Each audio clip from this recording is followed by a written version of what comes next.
Bismillahirrahmanirrahim. Assalamualaikum warahmatullahi wabarakatuh. Alhamdulillahilladzi farada siyama wasilatan littaqwa. Wassalatu wassalamu ala nabiyil mustafa wa ala alihi wa sahbihi ahli sidqi wal wafa. Amma ba'd. Faqala Allah ta'ala fil Qur'anil azim, a'udzu billahi minasyaitonir rajim. Bismillahirrahmanirrahim. Ya ayyuhallazina amanu kutiba alaikumusiyam kama kutiba alal ladzina min qablikum la'allakum tattaqun. Shadaqallahul azim. Puji dan syukur marilah kita panjatkan kehadirat Allah Subhanahu wa taala karena atas limpahan rahmat dan hidayahnya lah pada kesempatan yang berbahagia ini kita masih diberi kesempatan oleh Allah Subhanahu wa taala untuk merasakan nikmatnya, merasakan heningnya, merasakan berkahnya bulan Ramadan. Salawat beserta salam semoga Allah tetap curah limpahkan kepada Nabi kita Nabi Muhammad sallallahu alaihi wasallam yang telah menjadi suri tauladan bagi kita semua dalam berbagai aspek kehidupan kita. Jamaah salat Isya dan salat tarawih yang dimuliakan Allah Subhanahu wa taala. Alhamdulillah kita hari ini sudah sampai di hari keempat atau hari kelima bulan suci Ramadan. Tentu ini menjadi wasilah bagi kita untuk mencapai derajat takwa, yaitu wasilatan lit taqwa, untuk wasilah mencapai cita-cita di ayat Al-Quran tadi, yaitu menjadi orang-orang yang bertakwa. Bulan suci Ramadan atau perintah saum Ramadan itu tentu ada pelajaran di belakangnya. Ada perintah, ada hikmah yang bisa kita ambil hikmahnya di dalam perintah puasa Ramadan itu. Setidaknya ada 4 hal, ada 4 pelajaran yang dapat kita petik dari puasa Ramadan. Yang pertama adalah adanya unsur ketaatan atau kepatuhan kepada Allah Subhanahu wa taala. Kita sebagai hamba Allah tentu taat akan perintah Allah, sami'na wa ata'na. Dalam hal ini kita sebagai hamba Allah lebih memilih perintah Allah, lebih memilih kehendak Allah dibanding dengan keinginan kita sendiri. Kita maunya sebagai hamba yang normal, siang hari itu kan kalau lapar ya makan, kalau haus ya minum. Bagi yang sudah bersuami ataupun beristri, kalau memang mau hubungan suami istri ya tinggal hubungan. Itu normal keinginan manusia, egonya seperti itu. Tetapi kita dalam hal ini taat perintah Allah. Perintah Allah sudah sering kita dengar di dalam Al-Quran tadi, kutiba alaikumusiyam kama kutiba alal ladzina min qablikum la'allakum tattaqun. Diwajibkan atas kalian untuk berpuasa sebagaimana telah diwajibkan kepada umat-umat sebelum kalian, la'allakum tattaqun, yaitu membentuk generasi-generasi yang bertakwa kepada Allah Subhanahu wa taala. Itu nilai atau pelajaran yang pertama yang dapat kita ambil di dalam perintah puasa.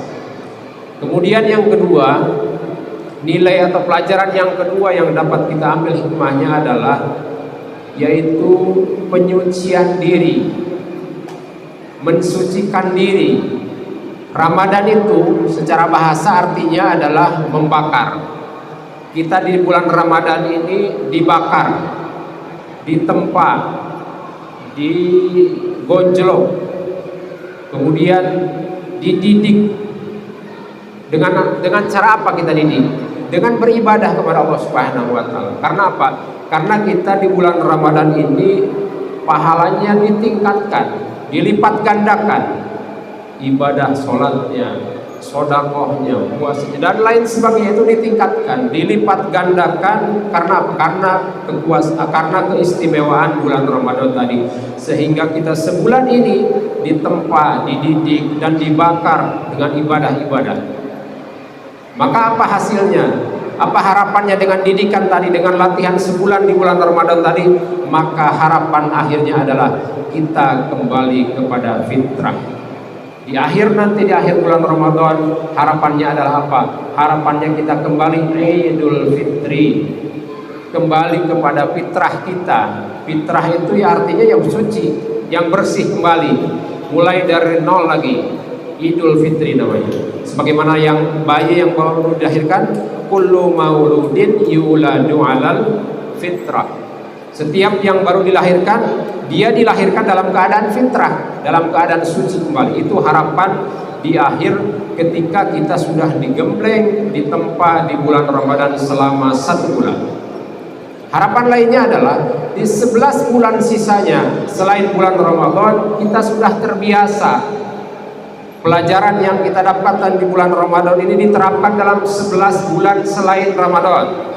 Di bulan Rajab, di bulan Zulhijjah, Zulqa'dah, Muharram, Safar, dan selain bulan Ramadan kita terapkan nilai-nilai yang kita dapat di bulan Ramadan ini. Itulah harapan yang menjadi pelajaran dalam nilai yang kedua, yaitu mensucikan diri agar kita jauh dari perbuatan-perbuatan yang berdosa. Itu nilai atau pelajaran yang kedua. Kemudian yang ketiga, apa pelajaran yang dapat kita peroleh dari perintah puasa? Yaitu adalah keikhlasan. Kenapa di dalam puasa dituntut adanya keikhlasan, atau puasa itu ikhlasnya lebih tinggi? Karena selain ibadah puasa itu dapat dilihat oleh orang lain. Kita sholat berjamaah di masjid masih bisa terlihat oleh orang lain. Kita sholat tahajud di rumah, sholat duha di rumah masih bisa terlihat oleh keluarga kita, istri kita, anak kita, suami kita.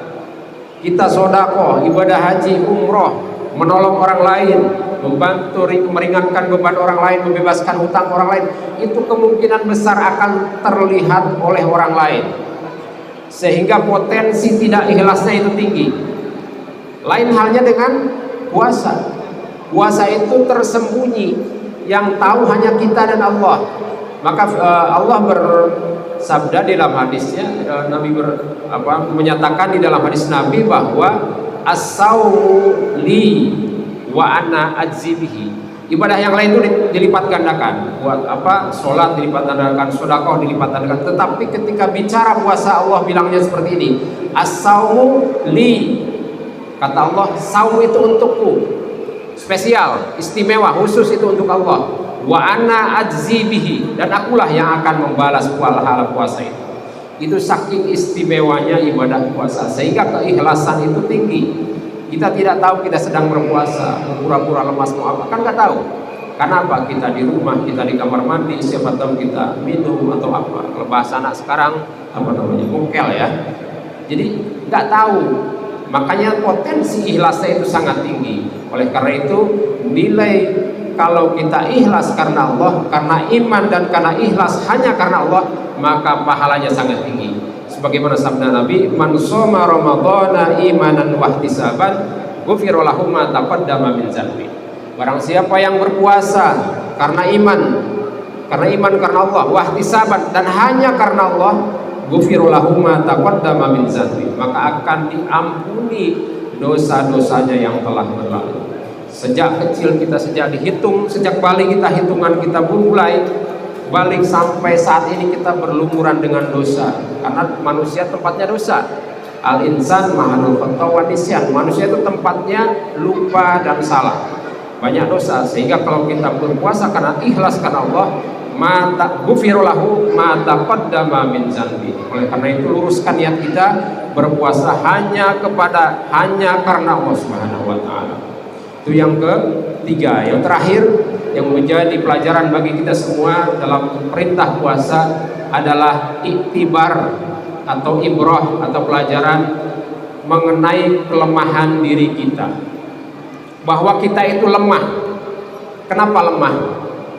Sejak pagi, sejak sholat subuh berkumandang, azan sholat subuh berkumandang, sampai azan maghrib kita menahan lapar, menahan haus.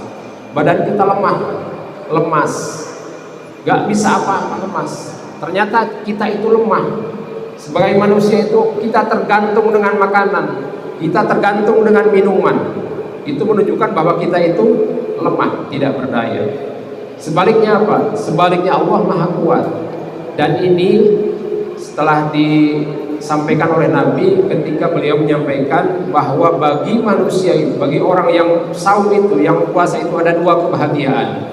Yang pertama, lis-shaimi farhatun, Lis-shaimi farhatani, bagi orang yang berpuasa itu ada dua kebahagiaan. Yang pertama, farhatun ingda iftarihi atau farhatun ingdal iftar, yaitu kebahagiaan ketika dia berbuka puasa. Yang kedua, farhatun ingda liqa'i rabbi, dan satu kebahagiaan lagi adalah ketika dia bertemu dengan Tuhannya, dengan Rabbnya, dengan Allah Subhanahu wa taala. Dua makna di dalam hadis tadi. Pertama, kebahagiaan yang pertama kalah kebahagiaan manusiawi yang sifatnya normal sehari-hari. Yang kedua adalah manusia yang bertemu dengan Tuhan.